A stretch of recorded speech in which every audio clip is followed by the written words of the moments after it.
Hello, everyone, and welcome back to Conversations with Tyler. Today, I am here live in person chatting with Jennifer Pahlka. Jennifer is founder and former CEO of Code for America. She worked in the Obama administration and she founded the United States Digital Service. She has a background in computer gaming, media, and most importantly, for our purposes, I'm a big fan of her 2023 book called Recoding America: Why Government is Failing in the Digital Age and How We Can Do Better. Jennifer, welcome. So great to be here. Thank you. What is your model for why Congress has become so passive, and how important is solving that problem for reforming the bureaucracy? Oh, you did start with a hard one. They're all hard ones. Yeah. So I'm sort of new to Congress. So I spent many years really in the executive branch agencies. So I see Congress through the lens of somebody, people who are downstream of their actions. And I've only recently come to any theories at all about Congress. But one observation I have is that I think secretly will admit that they know that the laws that they pass don't actually work. They don't want to admit this. That is not something you'd want to run on. But I think increasingly they're aware that they are, turning the steering wheel, but it's not connected to the wheels of the car. They're pressing the gas, but the car's not going anywhere. And I think that certainly contributes to, it's probably maybe not the only reason Congress is powerless, but I think it has really contributed to the sense of, what are we even doing here? We're supposed to be steering this country. And, when we turn the dial, like maybe not nothing is happening, but less than we thought, or something different is happening. This law of unintended consequences really kicking in. Do we have a way of getting Congress to be less passive? Well, I'm hopeful that these sort of various strands of disruption that are happening right now will push them in some direction. So I think the challenge is to shape that direction. Certainly, you have something like the Loper-Bright decision, which is going to disrupt a lot of the sort of way they have done work. If you really want to write a law, have it passed, and then have it have the impact in the real world that you intended, you kind of can't really do what you used to do. What that change will look like is a very big question. I don't have any simple answers. But I do think it's a moment where you can say, look, we have been living in this essentially waterfall world, right? The waterfall process of you do this thing and then it sort of goes into this, stepwise procedure, gets handed off to others. And it's really a one-way trip, right? It descends now through the hierarchy of the bureaucracy to get implemented. That's not how stuff that works well in our real lives works. It works in a much more iterative way in which you're sort of coming back to the intent, checking on how it's going. It's more of a quick feedback loop than this long, waterfall that descends away from you and away from any control that you have over it. So some element of the change, if it ends up being positive, I think will be away from waterfall process into something that's much more agile, iterative, and closing the feedback loop. And I do think that speaks to some of Congress's anxiety, right? They are anxious because they feel like the bureaucracy doesn't do what they told them to do.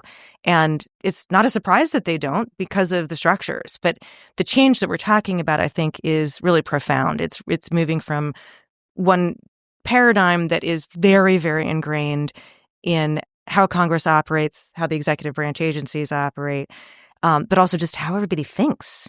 It's such a profound change. We are going to need a fair amount of disruption to make that change happen.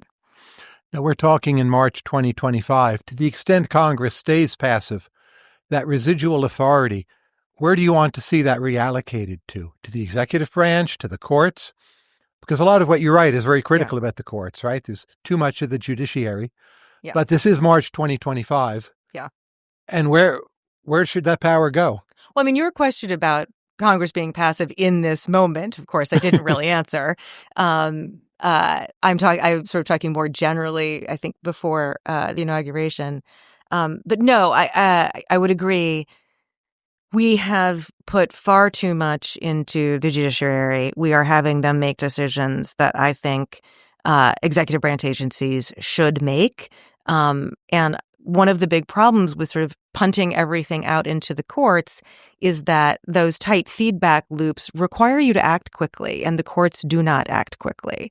That's going to be a very big problem, I think, just generally for this whole era where everybody's counting on the courts to get their thing done, right? Especially on the left, where there's a desire to stop Trump. Well, if the lawsuits can't get through the system in any meaningful amount of time, the harm is already done. So that's already an issue. But it's an issue even, I think, in less dire times because you can't operate iteratively if you're just always waiting for a court decision or always waiting to be sued. And I think that's sort of how we've grown up, is like if you work in the bureaucracy, you're just always waiting to be sued. But does that mean we need something like DOGE? So I've lived near the DC, for about 40 years of my life. I haven't seen anyone succeed with regulatory reforms. You can abolish an agency, but to really reform the process hasn't worked. And maybe the best iteration we can get is to break a bunch of things now. That will be painful. People will hate it. But you have a chance in the next administration to put some of them back together again. And maybe it's just in a large country. There's no other way to do it. We have separation of powers. The first 2 years of DOGE will seem terrible, but 8, 12, 16 years from now, we'll be glad we did it. Is that possible? I don't know what's going to happen. I do think this is the disruption that we're getting, whether it's the disruption we wanted. The question of whether it could have been done in a more orderly manner is a tough one. I just feel sad that we didn't try. But we did. Are you sure we didn't try? So I don't think we really tried. The second Bush presidency, people talked about this, what we need to do. Al Gore, some of that was good, in fact, to reinventing government. We've been trying all along, but this is what trying looks like. Yeah, I think reinventing government happened at a time when we were just at the beginning of this digital revolution. And so it was trying with a very 20th century mindset. Fine, did well within that context, but we don't need that again. We need 21st century change. We need true digital transformation. We need something that's not stuck in the industrial ways of thinking. So I don't think we tried that. And I think the efforts have just been too respectful of old ways of working and the institutions. There was really not an appetite, I think, for what I would call responsible disruptive change. Would it have worked? Is there such a thing? I don't know. But say you're approaching USAID, where I think the best programs are great. A lot of it they shouldn't be doing. On net, it passes a cost-benefit test, but the agency internally never seemed willing to actually get rid of the bad stuff, all the contracting arrangements, which made American Congress people happy because it was dollars sent to America, but way inflated overhead and fixed costs. And why isn't it better just to blow that up? Some of it is great and then rebuild the great parts. It's so hard to say.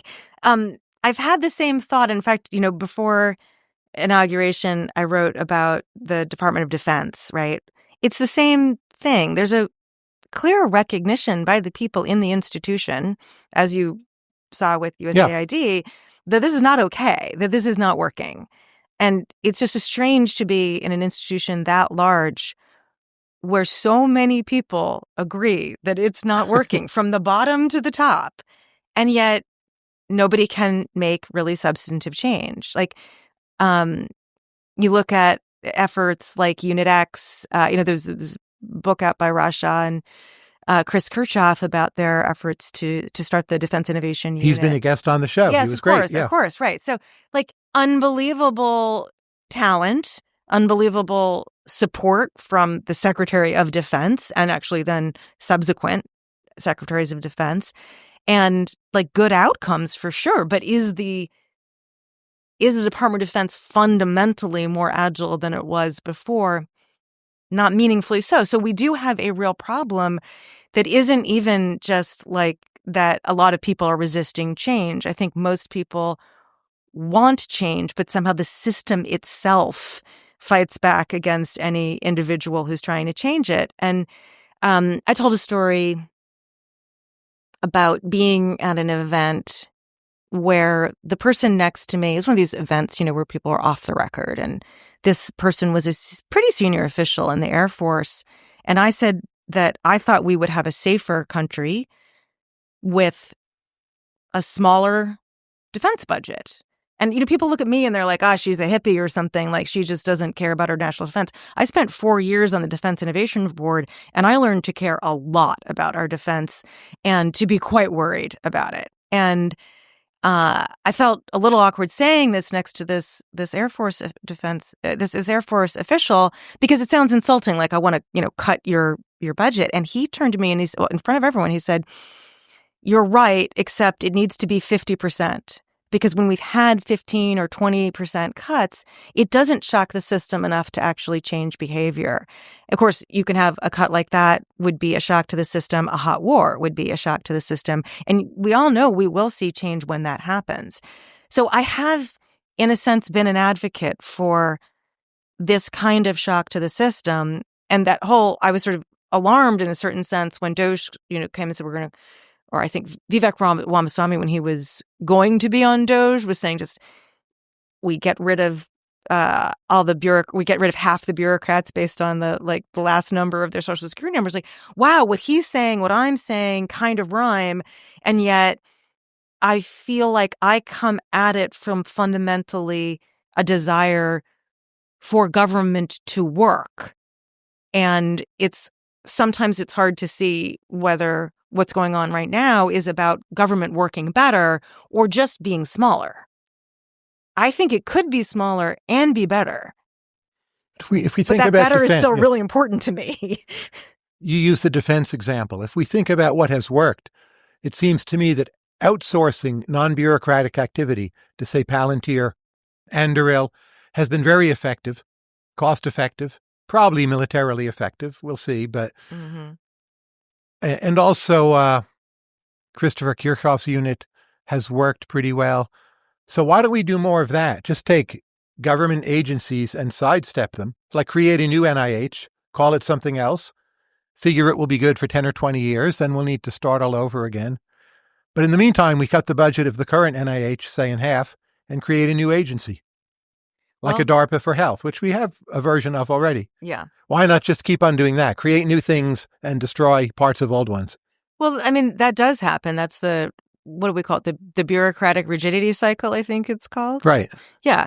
We haven't, I think, been disciplined enough about dismantling the old when we create the new. I mean, I experienced that myself helping start USDS, the United States Digital Service. It's creating something new, but it's still had, and I think even up until, Inauguration Day, just had far less power than the existing infrastructures, CIOs of agencies, the procurement frameworks, all the that stuff sort of has a life of its own and a power of its own. And if you, are creating these sort of skunk works to disrupt the old stuff, it has to actually disrupt the old stuff. You can't just add. If you're just adding new layers on. Yeah, so start with the cuts. But what's something where right now you'd be willing to cut half of it? Well, not knowing what will be added, like no package deals. You've just got to hope and pray for the best. What would I cut if something you'd cut half of? Some agency, some program, not farm subsidies, so everyone would agree, but something that would hurt a bit. Well, I guess I'm on record as saying that the Defense Department should have a shock to the system. I don't know if it's 50%, but it does need to be freed from the constraints that it seems not to be able to shake. And the rest of government, other than defense? Would I cut it 50%? Yeah. And hope to grow, new limbs for the lobster, so to speak. I guess I could imagine cutting something quite deep, but I would do it far more discriminately than what's happening right now. What would be your first target? The discrimination is you're in charge. We all listen to you. You're dictator of the bureaucracy. And you can, other than DOD, you can cut something by 50%, and we're all going to do it. So you start with, my metaphor is basically that we are imbalanced between brake and gas, right? So in any given agency right now, you could talk to someone who's trying to create something new, stand up a new, okay, I'll talk about the direct file team, for instance, right? They were building something that was better, that works for people. They did it cheaper. They did it faster than how things normally go. So you've got, I'll call them, the go energy. Around them, you have like 10 times as much infrastructure, people, rules that are stopping them. That's the stop energy. It's I don't believe we should have no stop energy. I just think that the balance between those two things is way, way off. So if you're going to come in and change, and what you want is government to be more effective, go faster, build stuff. And I mean, like, build things in government like, direct file, but I also mean enable the building of housing and, energy infrastructure and transportation that we desperately need in this country. You've got to go identify where is that stop energy and how do you reduce or remove that so that you can enable the go energy and the people whose job that is to get the thing done. And that, I mean, you have to go do that analysis, or you're just getting rid of the go energy first. Like, But a lot of the New Deal, it happened very quickly, right? There wasn't always much analysis behind it. It's like, let's set up a bunch of things. A lot of them did not run well at the beginning. Mm-hmm. I don't mean that as a criticism. It's just inevitable, like who's on the staff. So if we're going to recreate government, doesn't it have to be at least as chaotic? Well, it is chaotic. Well, but there's something very orderly about the current bureaucracy. If we want to improve the SEC, HHS, whatever other agencies, don't we just need a flat-out chaotic approach? Because they were created, in a sense, with chaos, and no one asked too many questions. I am somebody who would agree that you're going to have to be far more tolerant of mistakes than we have been. And I think a lot of people that I worked with agreed with that. A lot of them are now in reaction to something that is just far more chaotic than it seems to need to be. And again, where the cuts are happening in the wrong places sometimes. One thing I've been trying to explain. But that's part of chaos, right? You rebuild later on. Well, and to me, it doesn't feel that chaotic at all by global historical standards. Sure. We're in a remarkably orderly time, even with who is president. No, that's fair. And I think the other thing that we should be thinking about, so everyone is very concerned, and I think understandably so, about, for instance, some of the younger and less experienced members of the DOGE team getting access to systems. And I think we should not measure government by the degree to which it can fail, but more by how quickly it can recover. And we haven't seen that yet. We haven't actually yet seen sort of, Social Security checks stopping going out, for instance. That very well could happen. What we should be looking for is, can it recover quickly if that happens, and under what circumstances? And one thing I worry about is there are people with specialized knowledge that will be very hard to pull back in those times. But I think we've always had too much of a focus on get it perfect the first time rather than be tolerant of failures, but reduce the scope of those failures. And that's what the whole lean startup movement was about. Like, when I came here in 2013 to help start USDS, we were talking about lean startup methodologies. And those really are like, figure out, like, fail fast, fail quickly, but fail on a very small scale. So you're not hurting a lot of people. And then by the time you've rolled it out to millions and millions of people, you've worked out those bugs. But the way government does it, they try to get, serve everybody on the first day. They haven't actually tested these things, and they're trying to do things at scale without having those little failures early on to like make a robust, resilient, and scalable system. So in some ways, I'm worried in this moment when we're talking about all this chaos and people reacting to the chaos of all these cuts and people getting access to systems, that they're losing that view we had, in 2013, 2014, which is, let's actually be tolerant of failure. Let's, in fact, intentionally do things that will help us learn what those failures are. And we're just going to have a better government then. But if we just go into full reaction mode, we're going to lose all of that. If someone says when it comes to regulatory reform, accountability is not the solution, it's the problem. Do you agree? Accountability is not the solution, it's the problem. You put in accountability, everything has to be measured, everything has to have a process, it's judicial review. So should we have less accountability in government?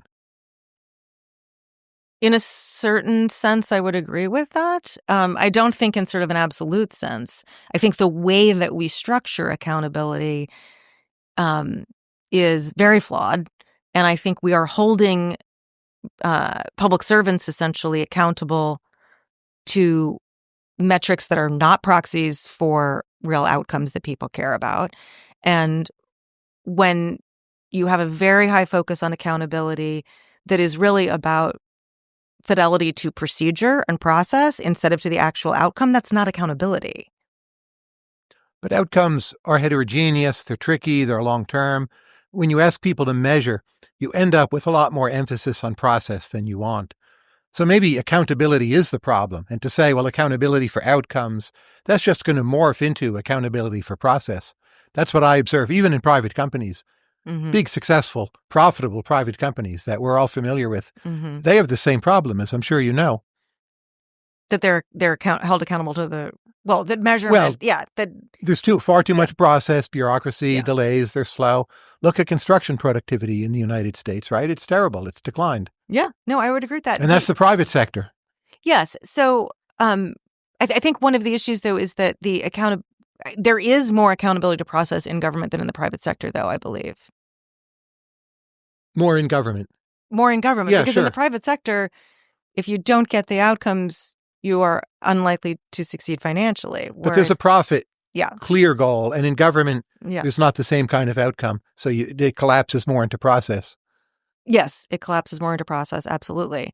I think also you have, Goodhart's law that says once a measure becomes a target, it ceases to be useful. And you see that everywhere in government. And I think that's part of what I mean about sort of the new public management and the reinventing government in the 90s was highly reliant on let's set a goal and follow that goal. There can be real value in that. I'm not discrediting it entirely, but you do have that kind of erosion of the value of those targets as people try to meet the target without actually meeting the outcome that was intended. And I think that a more sort of digital transformation approach that is instead able to change over time more quickly and say, wait, this target is no longer helping us get where we wanted to go. We've got to iterate on that. Let's change it. Can really, I think, get us out of that sort of industrial era thinking. How should we prepare government for AGI coming? That is such a good question. I think I'm going to ask everyone this question for the next 2 years. But does it just mean firing a lot of people? I don't know. I do see that. I mean, take social services for example. We have a lot of people in government doing pretty low value work. It's essentially paperwork. Like all of our social safety net is paperwork. It's lots and lots of different kinds of paperwork at lots of different levels. And people who fundamentally just want to help another human being just do paperwork and IT systems and compliance. And, and what a social safety net is supposed to be is about actually fundamentally helping someone get through a tough time. And that requires humans, I think. So I think to the degree that it can, rather than just displace people, though it probably will displace workers, move people to higher value work that helps people more, that is what we should be trying to craft it to do. So we should shift humans more into what kind of jobs? So imagine you're an eligibility worker for SNAP, and imagine you got to actually talk to your clients and listen to them. But the AGI can do that at scale, right? And it will make better judgments than the human. I understand that. And I think that I'm trying to get my head around AGI as opposed to sort of the chatbot that I think doesn't actually not yet fulfill that at the moment. Soon, especially when government trains it on the data government has. Yeah. And maybe there won't be any difference to somebody to know that it's a AGI versus a human. Right now, I think people want to know it's a human. Well, people want a lot of things. You know, I would like personal chauffeur service. But if you're getting money and an AGI hears your case and it's more fair than the human, I think if it's indeed more fair, people should just have to deal with that. Yeah, and AGI I agree they won't like it. And maybe AGI may be able to do this as well, but I'm not talking about just adjudicating the case. I'm talking about saying things that I think our current chatbots wouldn't say, which is, displaying empathy. They're great at empathy. It's hard to get them to be pissed off at you. Referring them, to other services. I get that, we could go that direction too. But I still think that there is higher value work that people can do. I think AGI being closer than we thought it was, say, even last week is, yes, it's disrupting my thinking on this too. But I also think that there is work that government doesn't do today at all, right? Like if we can do a lot of these things, we're not going to magically print money and have more safety net dollars for people. But what we care about really is addressing the needs, right? And there's going to be, I think, a long time where it's going to take us a while to figure out what are those needs that could be addressed by AGI? How do we actually get that technology to address those needs accurately, test again with like limited risk, et cetera, not just, roll stuff out willy-nilly. And then I think we get to what were we not doing that we can do? Should we have public sector unions? Because they're going to fight AGI, right? Should we consider just getting rid of all public sector unions? They oppose reform, right? They don't really like accountability in the proper method. Their goal, in part, is to protect jobs. I don't know if we should or could in the current reality. I do see that they are often, I think, advocating for policies that are actually not in the interests of their members. Sure. And so something's gone wrong there that needs to go right if we're going to continue to have them. For me, one example of that is they're so protective of these civils. They're so protective of underperformers, and underperformers are a very small part of the civil service. I'm critical of the civil service in the sense that we just talked about, where there's too many people whose jobs are to stop things. But that doesn't mean that person is an underperformer. They can be doing a fantastic job at what they were told to do, which is don't let anything happen, or make sure you're using these guardrails to the maximum extent, for instance. But there are actual underperformers too. And while there are not that many of them, they really drive the rest of the public service like crazy. And it's crazy to me that the unions don't say, actually, for the good of most public servants, let's make it easier to remove these underperforming employees. But there's some asymmetric information embedded in the problem, right? So the people who are losing their jobs, they scream loudly. The other people don't have to pay the cost of that, and so they're willing to let the union be protectionist. But and isn't that more or less intrinsic? I think the other people are paying the cost. Very indirectly, right? Asymmetric information. Those costs are very widely distributed. Whereas if you're losing your job for being an underperformer, you're screaming. Yeah, that's right. But the unions, if they were performing properly to actually advance the needs and interests of all of their members, would take a different stance, I believe. But, any institution, you can say that, well, if the people were doing their job properly, but you need to design the institutions for the fact that they'll pursue their own self-interest. Mm-hmm.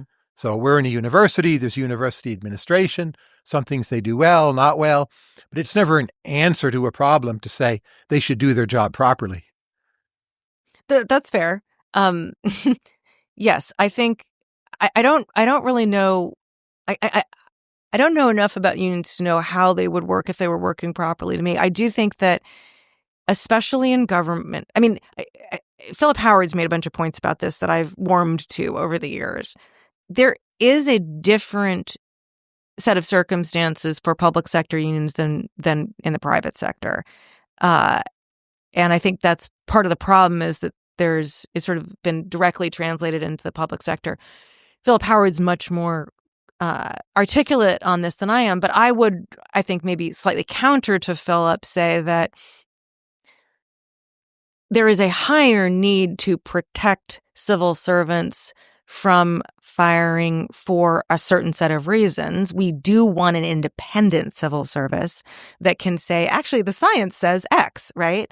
Now, an administration may choose not to follow that science, but you want to retain that person and their, say, scientific expertise or their bureaucratic expertise, and not create a situation in which the entire civil service gets wiped out every time you get a new administration.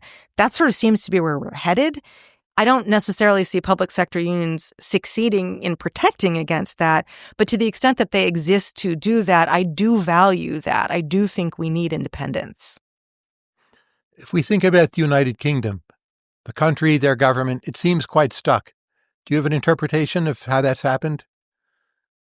They haven't had productivity growth since the great financial crisis. They have a big fiscal problem. It's hard to see signs of progress. Mm-hmm. The government appears paralyzed. They've had many different prime ministers. What are they doing wrong?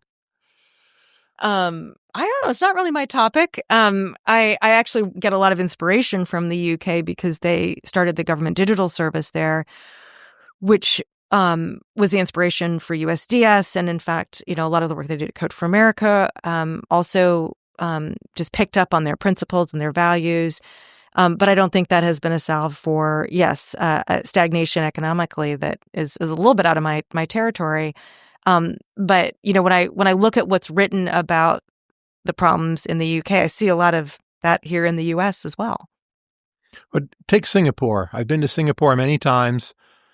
It's arguably the best functioning government in the world. But when you look at Singapore, does that in any way give you pause? You just think, well, we should be more like Singapore, or you see what has been required to make Singapore work, and it puts you off a bit. And I'm not talking about like how democratic is it or not. I know that's one set of issues, but just the talent drain from the private sector.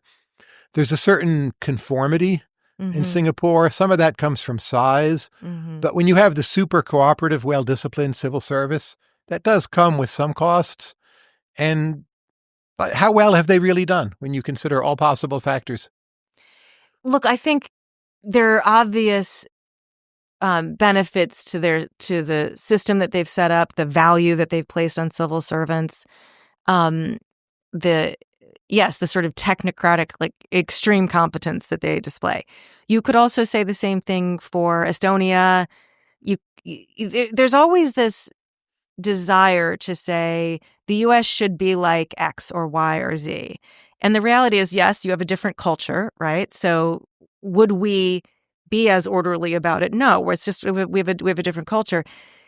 I think another thing people don't recognize when they're trying to make comparisons between our sort of the way we run our government and any other country is that we have policy complexity and sort of legacy that just goes back further than they do. We didn't clean up for 250 years. We've added and very rarely subtracted.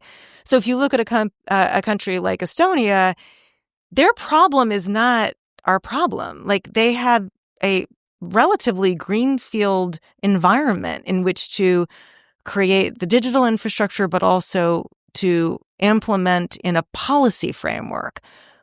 You look at something like unemployment insurance, and it doesn't really work here. It still doesn't work. Like we, threw our hands up and screamed during the pandemic and said we would fix it, and we have not fixed it at all. It's going to be a disaster if we have another downturn, another spike in unemployment insurance claims. And part of that is because it goes back to, the 1935 Social Security Act. So you have 90-something years now of just adding. You've got literally thousands of pages of active regulations that make something that should be a very simple program. Like, I get, some portion of my salary under some circumstances, for some number of weeks. It's just shouldn't be that hard. But because we have let the policy accumulate and accrete over decades, the challenge isn't digitization. You can digitize something. The challenge is creating a system that is resilient and scalable with that much policy craft. And I think both Estonia and Singapore have the advantage of just having sort of, less legacy that they need to clean out. Right? And they're small. And they don't have federalism. Sure. Let me give you a weird hypothesis. Tell me what you think of it. If someone argued, well, the U.S. has the highest state capacity in the whole world because the number one feature of state capacity is that you can convince enough of your citizens to fight for your country and die for it. The U.S. does pretty well for that. But to do well on that, your country in some ways has to be nutty, a bit militaristic, or maybe you need gun culture or diverse regions. A lot of the military comes from the South, which is a more conservative part of the country, and so on. And that a lot of the other problems we have actually stem from our high state capacity because we've decided to emphasize talking people into fighting for their country, being willing to die for it. Maybe Israel is pretty good at that too. And that's just another way of diagnosing the problem, that we're doing way better than we think. We prefer to be big and really strong and militarized, and the rest is collateral damage, but we live with it. Well, I'm not sure I agree with the definition of state capacity. I could see that being part of it, but I'd also not accept the notion that because we can convince people to go in the military, though, we're having terrible recruitment problems in the military. We're doing poorly But compared to other countries, Sure. I mean, we're way ahead of just about anyone. But that is not translating into an ability to deter our adversaries. Like, we lose our war games with China. But we protect more of the world than maybe any country ever has before. Well, we did. I would say. Well, it's somewhat less now. But It's still at an all-time world historical peak. And U.S. soldiers are incredible fighters. You could have them in Afghanistan, Iraq, maybe very complex missions. Connection to life back home is highly unclear, and they fight incredibly well. Yeah. And maybe that's at least half of state capacity that matters, and we're masters of it. Well, I think you're getting at one thing which I agree with is that the separation, I think, between the parts of our country that are involved in the military and the rest of the country is pretty damaging. I think it's a big problem. I'd also, I think, somewhat agree with something behind that question, which is that when we have too much of something, we get bad at it in a certain way. Like, I think very often people, when I talk about capacity of the state to do anything, and my background spans from food stamps to military readiness, people often go to resources. That capacity is money, essentially, and people. And I think very often it's, in fact, the situations where there is less money and fewer people where you get services delivered better. And I'll give you an example of that. When we started working on food stamps in, I think it was 2012 in California, California had the second lowest participation rate in supplemental nutrition assistance in the country. The only state with a lower rate was Wyoming. Maine, on the other hand, was, I can't remember, somewhere in the top 5 or 10. Maine spent orders of magnitude less on the systems to enroll people. California was spending, we had tons of money, and you think about California being, tech forward, it's where Silicon Valley is. You would think that like the online enrollment system would be great. But no, because we could put a ton of money into it, we way overspec'd it. These gathered way too many requirements, gave it to expensive vendors, and we ended up with an enrollment system that, had 212 questions. There's put everything into this. It took, far longer to fill out that form on a computer than you could, spend on a computer at the library, which is where a lot of people fill out food stamps. application. So like when the computer times out after 30 minutes, you haven't finished your application. There's a lot of these like very little frictiony ways that we sort of kept people out of the system, which starts to account for that really low enrollment rate. And it wasn't lack of resources, it was too many resources. As you know, government does not typically have its own AI, not in the United States.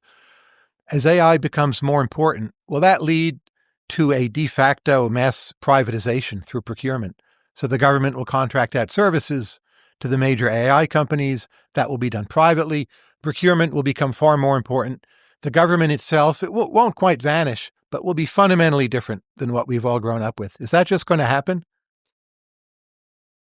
You know, I think that there is a world in which you get a government with enough technical competence to procure AI and manage AI well.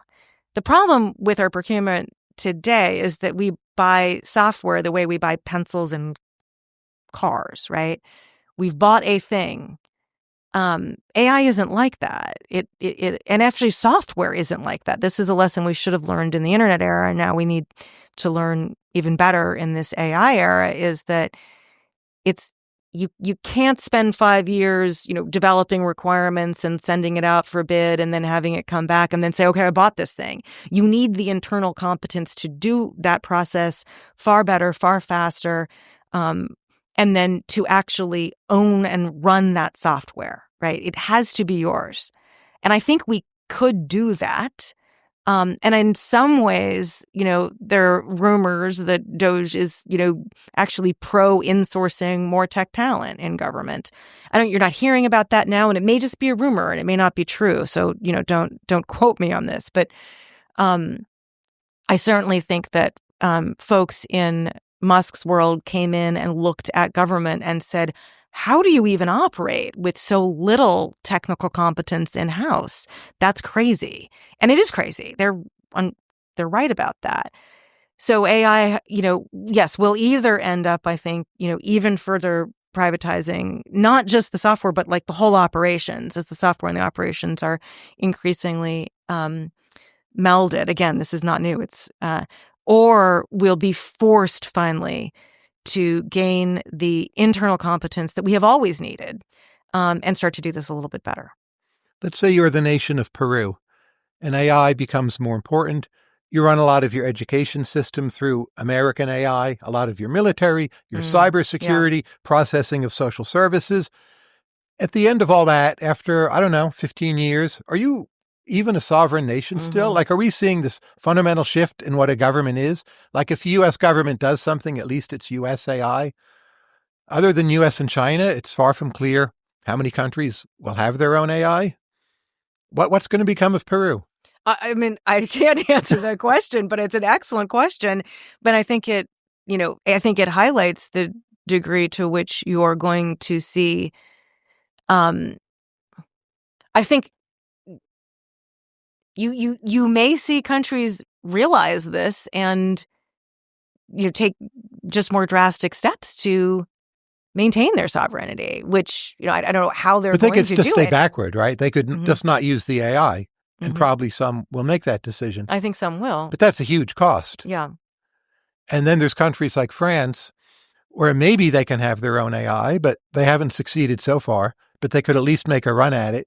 Like, would you tell France, make sure you develop your own AI so you're controlling your own government? I mean, question back to you, is there some way in which the market fixes this? Because there's a market for AI that, doesn't implicate their sovereignty.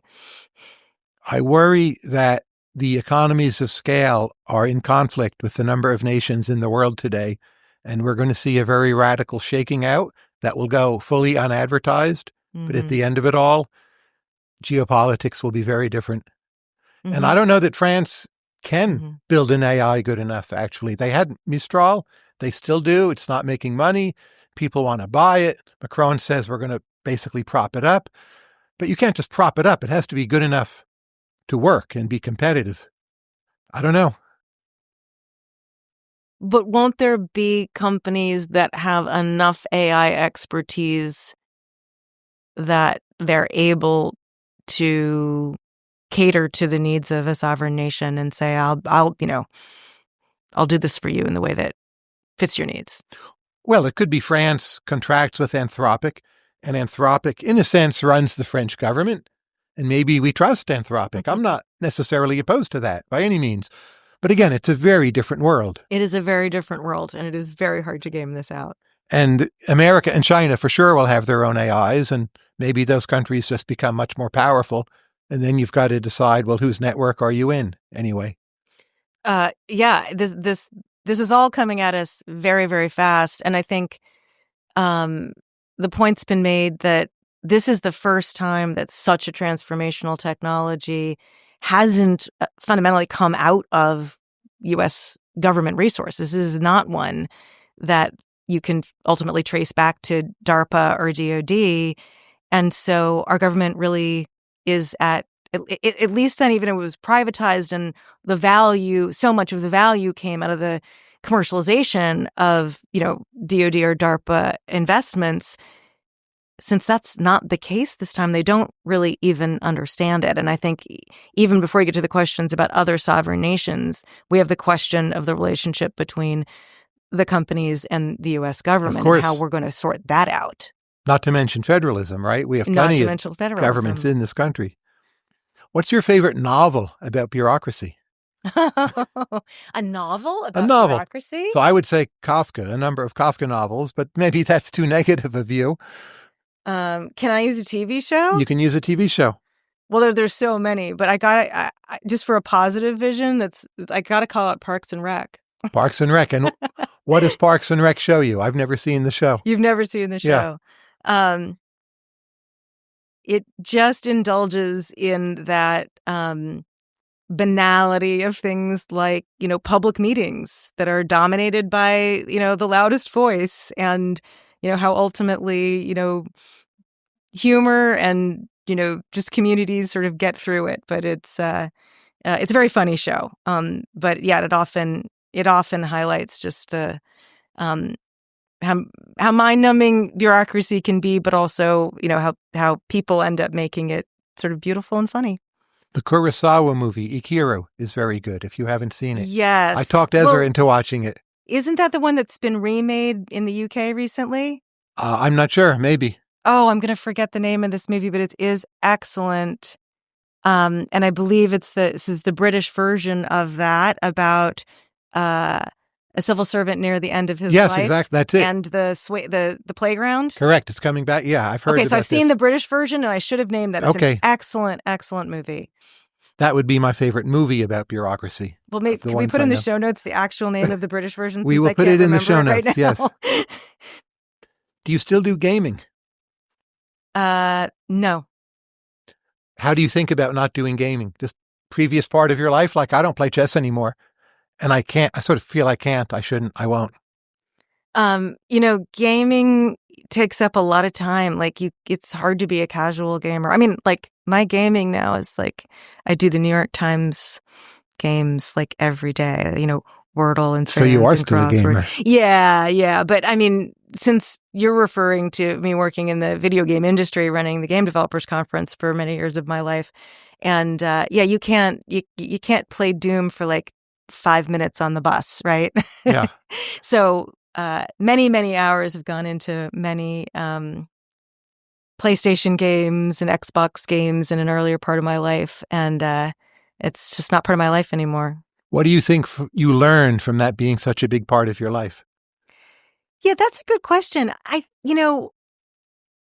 went from working in essentially little bureaucracies. So like my first job out of college, I worked in a child welfare agency and then at a sort of a healthcare think tank. And then I went away for a year and I came back and I got this job in tech. And it was amazing to me how, creative game developers are. They have this sort of completely unconstrained ability to just imagine entirely different worlds. And of course, like the economies of those worlds and like build the systems that simulate all sorts of aspects of our lives. And then we sort of moved from that into this Web 2.0 era and then kind of went back into to government. And I think what I kept with me is that you can imagine fundamentally different things. This is like an imagination that is so powerful. And the quote I chose for the book, Recoding America, is a David Graeber quote. You may need to open it to remind me exactly what it says, but it's something like, the hidden secret of the world is that, sorry, I will pull it up. The ultimate hidden truth of the world is that it is something that we make and could just as easily make differently. And I think I got that from, the designers of Ultima Online. And my first husband was on the game Spore. It was a Will Wright game. You can have a whole different world. And once you realize that, all these constraints in our daily lives, you realize they're manufactured. I think we have a little bit of that right now. This is going to sound extremely boring compared to what I just said. But since we've been touching on federalism a little bit, you talk about like the federal civil service and people are like, it's a thing, like it can't change. It hasn't changed since 1978, really. I mean, little changes here and there. But we don't just have the federal civil service. We have 50 civil services in states that are wildly different. Some states have at-will employment. We can't imagine that in the federal civil service. And I'm not advocating for that, but I am advocating for us getting out of the trap of like, this is the only way it can be, when clearly, like even in our own country, there are 50 different models that we could pull from. Which do you think is our best run state? I really can't answer that, but I'm very interested in Pennsylvania under Shapiro. Great paper out by Don Moynihan recently about the work that they've done to just speed things like permits. Maybe it's boring stuff, but it matters to people. But their schools aren't that great, right? Their roads are fine. But he can't have changed that much, right? The state as a whole doesn't seem to me exceptionally well governed, maybe in the middle somewhere. I'm more talking about where I see interesting change happening that others could follow. Colorado as well. I think what Polis is doing is really interesting. That seems to me a well-run state overall. Yeah. Utah? Yeah. I don't know enough about Utah to say that with great certainty, but yes, I think I could see some of that. There are states that I think have either tackled that procedural accretion or just not let as much procedure accrete in the first place that are going to have an easier time. California, sadly, is not one of those where I used to live. Tell me what you think of Virginia, since we're in the state of Virginia and I live here now. It used to be one of the top few. Mm-hmm. It's declined somewhat, but still well above average. Mm-hmm. It is genuine two-party competition, mm-hmm. which I think is a good thing. Yes. It has this cash cow, the Pentagon, which creates jobs and revenue. Yet no one in state government can touch it. You can't grab from it. You can't take corruption from it. It's not like Alaska oil revenue. So that's a huge permanent plus that is fully protected. So that's a great natural endowment. And again, it's one of the best states to live in, I would say. Well, I chose well. Yes. Where did you grow up? I was born in a naval base in Maryland, but very quickly moved to Austin, Texas, and then moved to New York when I was in 4th grade. So I grew up in New York City. New York City. New York City. How well run is New York City today, in your opinion? Well, it's certainly cleaner and safer than it was in the 80s when I was growing up. But is that because it's run better or just because it's richer? Probably just because it's richer. And I don't, to be honest, like, it was smelly. And I got mugged a couple times. But I don't regret growing up under those circumstances. I think it made me who I am, and I have a fond affection for New York in the 80s, even though it was kind of a mess. I was there often in the 80s. It was a great time. And I went to a public school. I went to Bronx High School of Science. I grew up in New Jersey, right across the river. So say they call you into New York City. We'll do whatever you tell us. What do you tell them to do? Okay, I have a great answer for this because we just wrote a paper. If you want your government to be able to achieve its goals, and I think New York's got some good goals that they're not achieving, you need to be able to hire the right people and fire the wrong ones. So you got to look at that civil service system. New York in particular has a very bad way of hiring. they still are stuck in this, artifacts from the Moses era where you do these civil service exams and they only happen at certain times of the year, and all this stuff that just makes hiring really, really hard. You got to fix that. Second, reduce procedural bloat. That's sort of my favorite one these days. These go together. The procedural bloat is what creates that ineffective hiring system. The third thing is you have to invest in digital infrastructure. Lots to say about that. And then the fourth thing is that you have to close the loop, that feedback loop between policy and implementation. So what that would look like in New York City is, well, I guess it's the same that it would look like at a lot of different places, is that your relationship between law and policymakers and those that implement those laws has to change, and you've got to you've got to sort of stop firing and forgetting as you make policy and figure out how to build the affordances for that ongoing iterative feedback. And to close, tell us about your work with Niskanen. I'm loving working with Niskanen. They were the only think tank that had anything on state capacity when I was finishing my book, and I hope I'm helping build a team there that can do much more to articulate how any government, especially in the U.S. at any level, can increase its ability to achieve its policy goals. We have a wonderful team there led by Ben Bain, and we're getting a lot of interest from people that never used to pay attention to things like, technical infrastructure in the agencies, even from Hill staffers and members of Congress. So I'm very hopeful that we'll start to make a real impact. Well, not just in Congress, but working with states and cities around the country to sort of tackle these four pillars I just talked about. Jennifer Pahlka, thank you very much. Thank you. This was a lot of fun.